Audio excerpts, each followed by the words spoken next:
Hey there, fourth graders. So, for the next few lessons, we're going to be learning all about the metric system. The metric system is a way to measure how long things are, how heavy they are, or the liquid capacity or volume that they have that really the rest of the world uses besides the United States. The United States, we use the, what's it called? Not the metric system. Customary. We use the customary system, which is like feet for length, pounds for weight, and like cups for fluid ounces, or yeah, cups for like volume. But the rest of the world uses the metric system. So we're going to talk specifically today about length and how long things are when using the metric system. So the big ones that we'll talk about, the important ones are the millimeter, the centimeter, the meter, and the kilometer. So the millimeter, if you think about if you have a really sharp pencil and the width of the very tip of that pencil, that's going to be about a millimeter. And then if you put 10 of those millimeters together, you're going to have a centimeter. A centimeter is about the width of a pencil or a pen that you would regularly hold. And it's about 10 millimeters is equal to 1 centimeter. So a centimeter isn't very big. It's just the width of a pencil. And if you put 100 of those centimeters together, then you would then have a meter. A meter is about the length of a baseball bat. It's about the width of a door frame. It's about the width of your desks at school. And those are a little bit less than a meter, but that's about how wide it is. And so if you were to get 1,000 meters or like 1,000 baseball bats and place them, side to side to side to side, then you put the 1,000 of those together, you would have a kilometer. And so the kilometer is roughly the distance here from Maverick to North Cache. It's just barely over a kilometer when I was measuring it.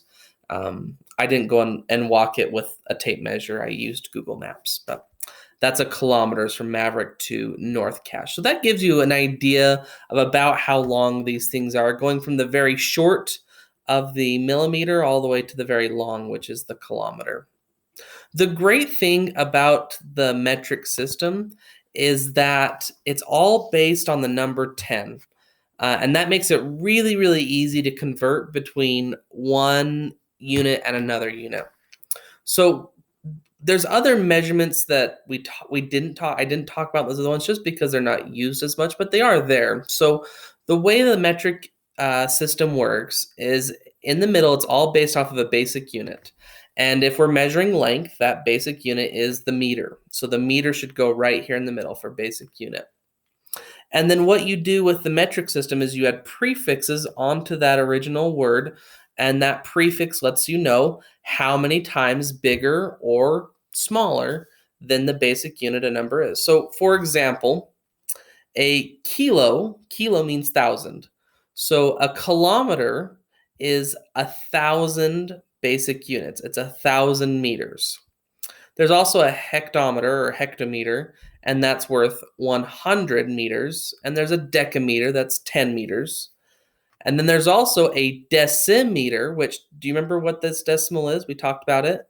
This decimal has a 1 in this place value right here. It's 1/10. So a decimeter is 1/10 of a meter. A centimeter is 1/100th of a meter, or in other words, it takes 100 centimeters to equal 1 meter. And then there's this last one, which is the millimeter, and the millimeter is 1,000th of the basic unit, which is a meter if we're measuring length. So the great thing about the metric system is that every step you go, if you're going to the right, you're going to multiply by 10. If you're going to the left, you'll divide by 10. So let's say we wanted to figure out 2 meters equals how many centimeters. So to do that, we're starting with 2 meters. And then to figure out how to get to centimeters, we can hop twice. So that's 1 hop, that's 2 hops. Every hop we make, we multiply by 10. So my number sentence would be 2 times 10 times 10. And if we multiply those together, 2 times 10 times 10 is equal to 200. So 2 meters is equal to 200 centimeters. Another way we could do that is we could know that 1 meter equals 100 centimeters. And so 2 meters would be 100 centimeters plus 100 centimeters. Either way, it works. The hopping method sometimes works for students to think every step down you take, you're going to multiply times 10, times 10, times 10.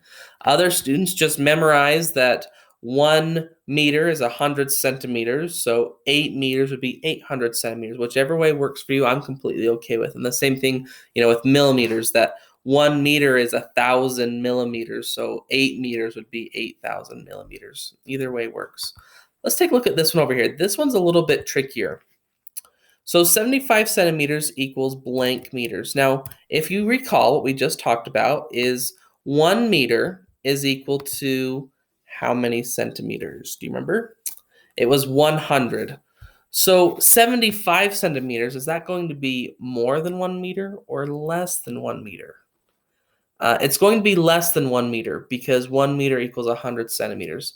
So if it's less than a whole meter, then that means we either need to write it as a fraction or as a decimal, because those are the ways that we've learned to write numbers that are less than 1. So if we have 75 centimeters, I know that I have 75 centimeters already, and that it takes 100 centimeters to equal a meter. So in other words, I have 75 parts out of what would need to be 100 parts to make it 1 whole meter. So you can write that as 75 100ths as a fraction. And we've also learned how to write that as a decimal. So that would be 0.75 would also be 75 100ths. And that would be our answer, is that 75 centimeters is equal to 75 hundredths of a meter. Let's do a couple more examples to kind of get used to what this metric system is all about. So 3 more questions here. I forgot to show some of the other one. There is this conversion chart. Some students do just fine with it. I just find it's a lot of memorizing that can get sticky, of like 1 centimeter is 10 millimeters and 1 decimeter is 10 centimeters and 1 meter is 10 decimeters and 1 meter is 100 centimeters and 1 meter is 1,000 millimeters. You can certainly, the goal is that eventually these will be, we'll just be able to convert these very smoothly without, tons of processing. But I find that at first, using this chart over here actually works a little bit smoother for students as they're getting used to how it actually works. And then over time, it kind of comes to, oh yeah, a centimeter or a meter is 100 centimeters, it's 1,000 millimeters, and a kilometer is 1,000 meters. That just kind of starts to come. So let's look at this. Here I have 3 centimeters equals blank millimeters. So what I need to do is I need to find which box I need to start out on this list. And cm stands for centimeters, so I'm going to find the centimeter box, which is right here. And I'm trying to get from the centimeter box to the millimeter box.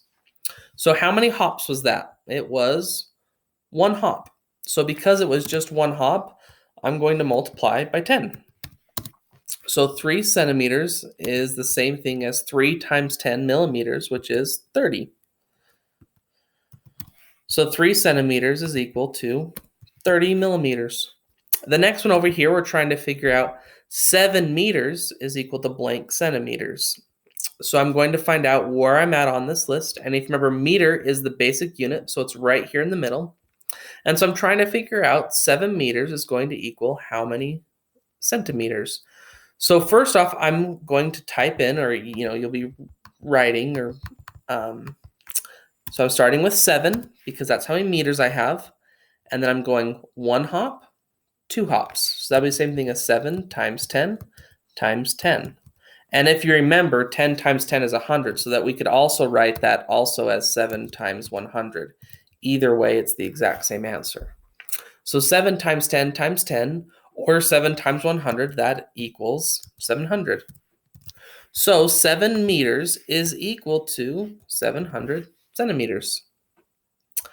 This last one, 43 centimeters equals blank meters. So here I'm finding where the centimeters are at, and then I need to go 2 hops to the left. And so this one's a little bit tricky. There's two different ways you can think about it. You could think of this as 43. I don't really have the divide button right here. I'll just type in divide by 10, divide by 10. And we haven't really talked about this a ton this year, but when you divide by 10, that's the same thing as moving the decimal place over. Every time you divide by 10, you're actually moving the decimal place to the left once. And if you divide by 10 again, you're moving it to the left again. And that can sometimes that's when I really kind of have to teach in class in person. Maybe you have an older sibling that can kind of walk you through that. So for example, like 43 divided by 10 is equal to 4.3. I just took the decimal place and I moved it over 1. But the way I like to, I'll talk about it now that we kind of refer to it on the other pages. 43 centimeters, you remember that it takes 100 centimeters to equal a full meter. So 43 centimeters is going to be less than a meter. And so if it's less than a meter, I need to express my number as either a fraction or as decimal, because those are the ways that we can explain things that are less than 1. So it would take 100 centimeters to equal 1 whole meter. So that's going to be my denominator. And out of that 100, or out of that 1 whole meter, that 100 100ths, I have 43. So in other words, 43 centimeters is equal to 43 100ths of a meter. And we can write that as 43 100ths, or we can write that as 0.43, which is 43 100ths. So I hope you enjoyed that lesson. We'll be doing a little bit more with the metric system in our next math lesson. Good luck with your online learning materials. And if you are having issues with GoMath or questions about the learning, you may please email me. Thanks so much for watching. Bye-bye. How do I stop this? Oh, I click stop. Okay, bye for reals now.